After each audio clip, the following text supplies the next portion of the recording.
भाग 10। एक नई शुरुआत। कुछ साल बाद जब समय ने उन्हें अपनी मर्जी से परखा, सारिका और आदित्य ने अपने रिश्ते को नए मुकाम तक पहुंचाया। उन्होंने साथ मिलकर अपने प्यार को एक मजबूत नींव दी थी और उस नींव पर उन्होंने एक दूसरे से जुड़ी हुई एक नई और सुंदर दुनिया बनाई थी। अब उनके जीवन में खुशियां, समझ और विश्वास था।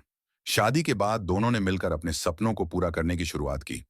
अपने अपने काम में व्यस्त होने के बावजूद वे हमेशा एक दूसरे के लिए समय निकालते थे, क्योंकि उनका प्यार अब उनके जीवन का अभिन्न हिस्सा बन चुका था। अब वे सिर्फ एक दूसरे के साथ ही नहीं, बल्कि एक दूसरे के सबसे बड़े प्रेरणा स्रोत भी थे। हर दिन उनके रिश्ते में एक नई चमक थी और उनका प्यार अब पहले से भी ज्यादा गहरा हो गया था। एक शाम जब वे अपने घर के आंगन में बैठे थे और हल्की सी हवा उनके चेहरे पर महसूस हो रही थी, सारिका ने आदित्य की ओर मुस्कुराते हुए कहा, हमारा प्यार अब हमारे जीवन का हिस्सा बन चुका है और यह कभी खत्म नहीं होगा। आदित्य ने उसकी आंखों में देखकर मुस्कुराया और फिर उसके हाथ को जेंटली पकड़ते हुए कहा, कभी नहीं सारिका, अब हम हमेशा एक दूसरे के साथ हैं।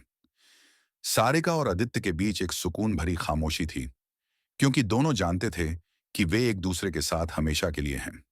उनके दिलों में कोई सवाल नहीं था, सिर्फ एक प्यार था जो समय के साथ और गहरा हुआ था।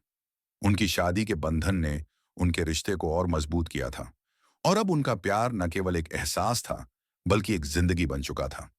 सालों के संघर्ष और समझ के बाद वे दोनों अपने रिश्ते को पूरी तरह से जी रहे थे। किसी भी मुश्किल या चुनौती से उनका प्यार टूटने वाला नहीं था, क्योंकि उन्होंने एक दूसरे में खुद को पाया था।